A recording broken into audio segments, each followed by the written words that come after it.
Ici Georges Simard, maire de la ville de Dolbeau-Mistassini. Au nom des membres du conseil municipal, j'invite tous nos citoyens et citoyennes, ceux et celles de la MRC de Maria-Chapdelaine et toute la population du Saguenay-Lac-Saint-Jean à participer aux nombreuses activités de la 41e édition du Festival Western qui se déroule cette année du 12 au 15 juillet. Je souligne le travail des organisateurs et des nombreux bénévoles qui ont mis tout en œuvre pour faire de cette 41e édition un succès. Bienvenue à Dolbeau-Mistassini et bon Festival Western.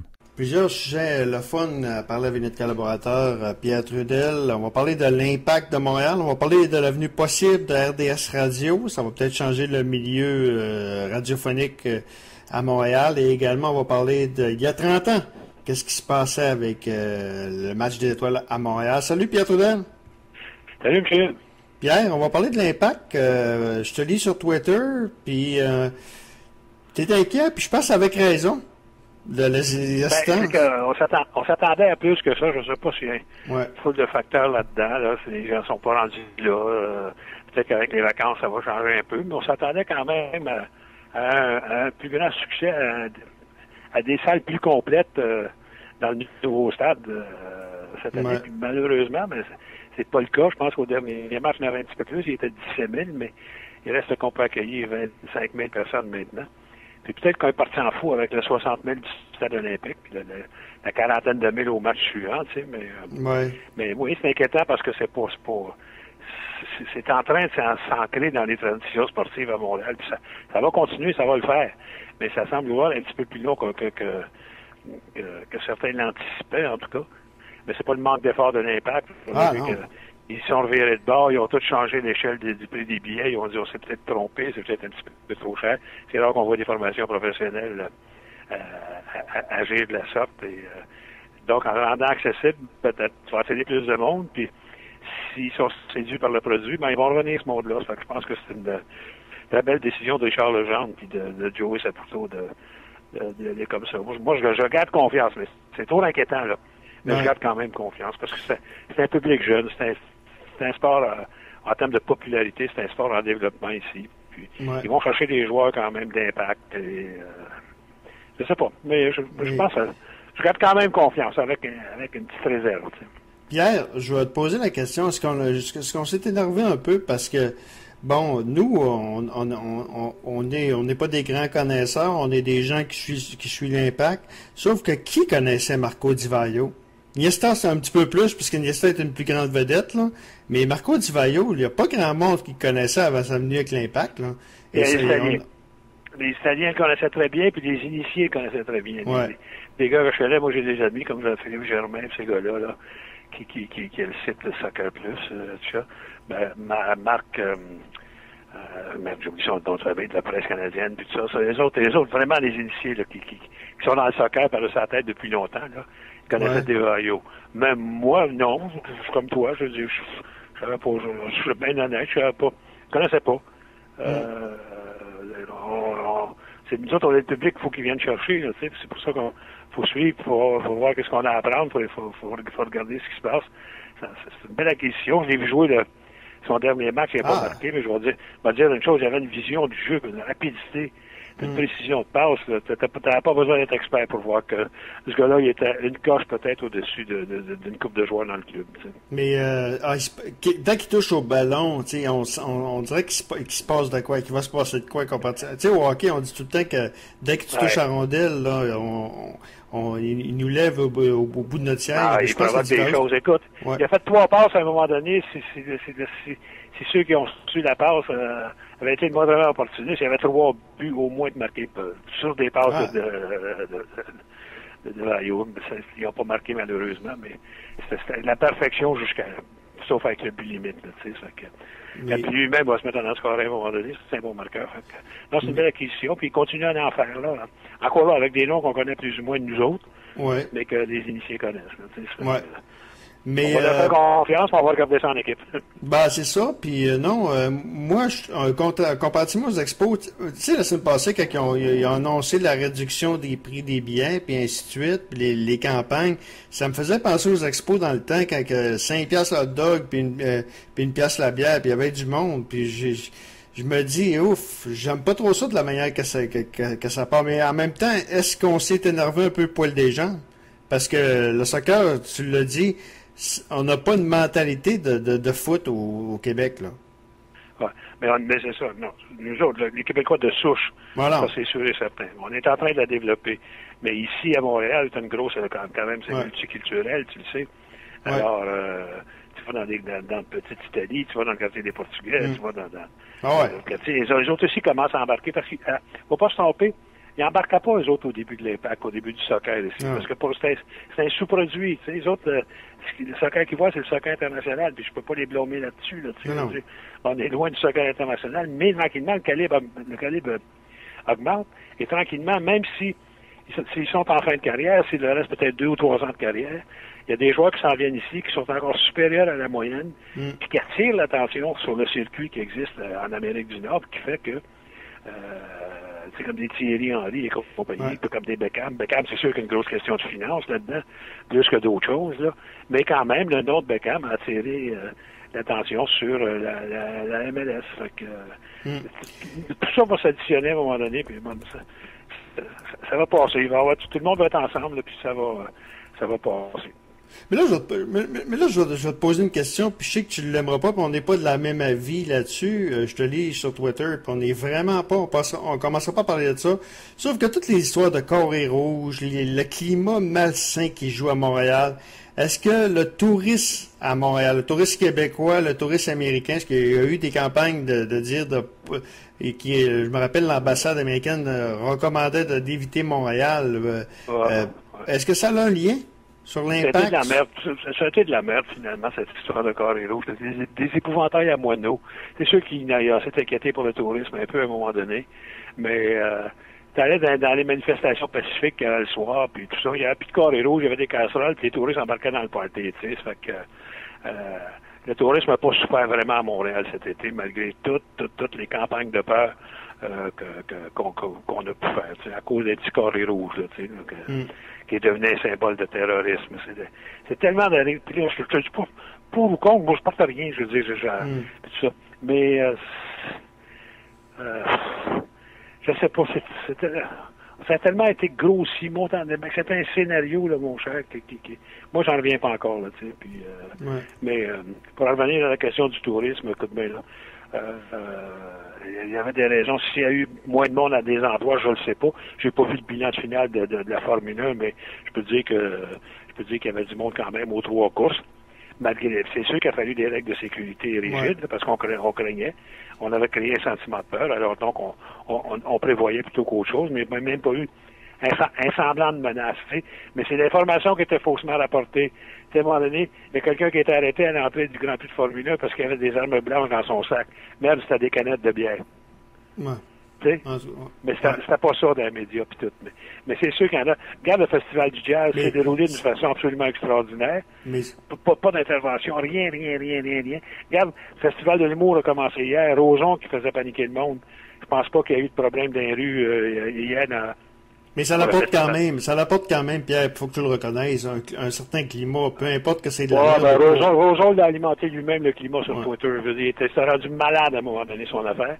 Et j'ai vu, moi, 4 reprises, carrément à 4 reprises, Paul Roson qui répondait à quelqu'un. C'est lui qui provoquait quelque chose. Puis là, à un moment donné, forcément, souvent, t'en as sur Twitter qui embarquent vite. Ça m'est arrivé à moi aussi. Là, j'essaie de me contrôler un peu. Mais je pense que Roson provoque des choses. C'est comme campagne de marketing pour son festival. C'était le but, mon cher. Il l'a atteint. Mais il n'y a aucun événement artistique, culturel qui a été perturbé directement à Montréal jusqu'à maintenant cet été. Aucun. OK. Puis, s'il y a moins de monde dans les estrades, là, non, ça n'a pas rapport avec les petits carrés. OK. Je veux te parler maintenant d'un autre sujet qui m'intéresse. Moi, c'est sûr, Pierre, tu es un gars qui est de médias aussi. On a annoncé ce que tout le monde savait ou ce que tout le monde présumait que Team 990 pourrait changer de vocation. Ouais. En fait, c'est Team 990, TSN Radio qui virait RDS Radio. Faut dire que je pense que Bell doit se départir d'une station anglophone, ce qui justifierait... Oui, en raison des règlements du CRTC, sauf que là, la Gazette, quand semble-t-il, je ne l'ai pas vu, là, mais je sais que dans la Gazette, on on veut partir d'une petite pétition quelconque pour envoyer ça au CRTC, malgré un premier refus, là, je sais pas de combien de temps. On va envoyer une pétition au CRTC comme quoi il faudrait quand même permettre d'assurer la survie de Team 990. C'est parce que c'est quand même un média qui est perdu pour les anglophones ici, c'est sûr et certain. Sur le plan à faire, ça peut se justifier un peu de la part de Bell parce que il y avait des bons éléments qui étaient là, il y avait des bons reportages, il y avait une association avec des chaînes américaines qui donnaient accès à des entrevues, pas toutes sortes de reportages, sauf qu'en termes de rentabilité, c'est pas fort, là, tu sais. Non, c'est sûr. C'est sûr, puis... Il y a des bons journalistes là-dedans, des Mitch Melnick et compagnie. Là. Il y a des bons journalistes qui ont tenu ça à bout de bras, là, tu sais, puis du jour au lendemain, on dit, on ferme, tu sais. J'ai vu ça avec Corus une couple de fois, puis... ouais. Est-ce que Melnick pourrait... Même avec ses cassés une couple de fois, tu sais. Ben oui. Mais Tony Marinaro, lui, il parle aussi bien anglais que français, donc il est bilingue, il pourrait se retrouver à RDS Radio, pas de problème. Est-ce que Mitch Melnick peut... il pourrait se débrouiller dans un show complet de radio, oui, effectivement. Peut-être même qu'on va le retrouver là. C'est pas un français impeccable, tu sais, je veux dire, c'est sûr, mais il s'exprime suffisamment bien, je pense, pour avoir quelque chose, avoir une tribune quelconque dans une station comme ça. Ça, c'est la grande inconnue. D'abord, il faut que le CRTC approuve tout ça. Ensuite, qu'est-ce que RDS va offrir? Moi, ça va de la convergence RDS TV, RDS Radio. J'ai bien peur. Qu'est-ce qu'on va offrir de nouveau? Là? Pas grand-chose, je pense. Fait que, on va peut-être entendre les mêmes voix. On va peut-être toujours entendre parler de hockey 95% du temps. Et c'est la crainte d'un de mes... C'est la crainte d'un de mes collaborateurs que j'ai appris ça cette semaine, puis il dit moi, j'aime Team 990 parce que on est capable d'entendre parler d'autre chose que du hockey. On parle de golf, on parle de tout. Ils ont commencé à parler d'autre chose que du hockey, c'est cassé. Quand à un moment donné, ils ont dit, wow, c'est comme ça. On a eu les droits, ce qui leur avait rien coûté, acheter les droits, là, ils avaient été donnés pour le match de soccer, donc on va faire ce qu'ils ont obtenu en retour, parce que Saputo leur a donné les droits de diffusion des matchs. Puis en retour, on s'engageait à faire 2-3 fois par semaine des magazines consacrés au soccer. C'était le seul prix à payer pour ces cassés. Et le football avec les Alouettes, c'était à peu près la même chose. Je veux dire, ils ont pas. Ils payaient pas pour. Il y avait des magazines consacrés au football en retour. À un moment donné, quand Larry Smith est parti, les gars des Alouettes, ils ont dit, Ray Lalonde, je présume, ils ont dit, wow, il n'est pas question que vous ayez ça gratuit, puis tout ça, puis on vous donne pas l'exclusivité, c'est cassé, puis quand j'ai cours au Chorus, à l'époque, je sais plus, là, vous voulez avoir l'exclusivité des camions de promotion autour du stade. Tu sais, ça c'est la bataille castrale, ça, là. Vous voulez avoir l'exclusivité des camions de promotion, il a dit non, on vous donne pas l'exclusivité. Là, c'est cassé, vous jouez une job de bras. Michel Tremblay, au lieu de jouer une job de bras, il a dit, ouais, ben, OK, on diffuse pas les matchs. OK, ils ont dit, OK, vous ne les diffusez pas. C'est là que ça s'est retrouvé, tu vas t'en souvenir, sur CKMF. Ça n'a aucun maudit rapport. Du football sur une station comme CKMF, tu sais. Mais ça a quand même duré 1 an, tu sais. Ça fait que, là, ça va être centralisé. Là, OK, va s'en aller à CJD, c'est sûr et certain. OK, du Canadien va s'en aller là. Faut aussi tenir compte de choses dans le cas de PSN puis Bell dans ce transfert-là. C'est que les antennes de CJD sont beaucoup plus fortes que celles de Team 990. Team 990, ça n'a pas un gros rayonnement en plus, là, tu sais. Alors, il va y avoir des... Mais, Pierre, tu vas se régler comme Bell le souhaite. Oui. Bell, Pierre, la grande question, c'est quand ça se passe. Moi, je trouve que ça manque. Il y a un manque pareil. C'est sûr que ça manque. Ça a créé quand même une demande, tu sais, puis il y en a bien qui aiment ça, il y en a bien qui réagissent à ça.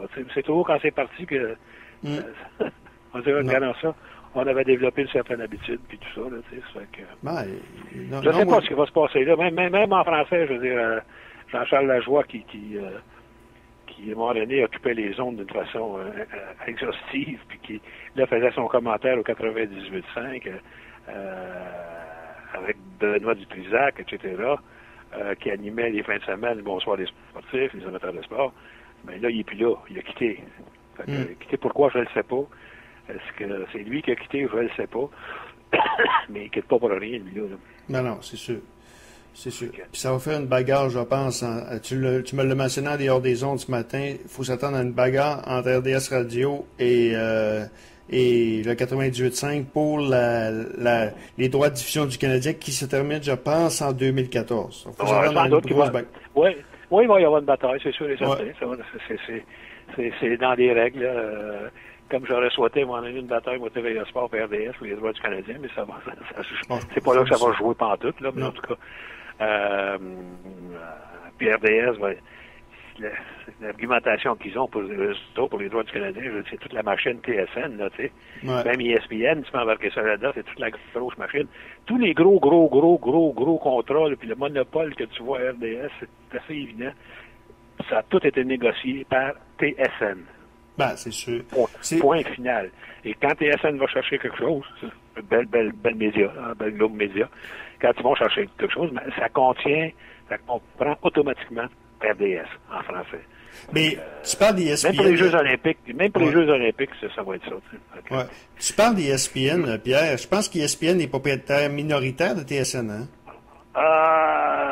Il y avait le droit, je sais pas, mais ça a été modifié un peu, je ne sais plus combien c'est rendu. Il y avait le droit TSN ou une station, un réseau ici, local, comme TSN, là, avait le droit à être la propriété de partenaire d'un réseau américain comme ESPN dans une proportion de 20 %.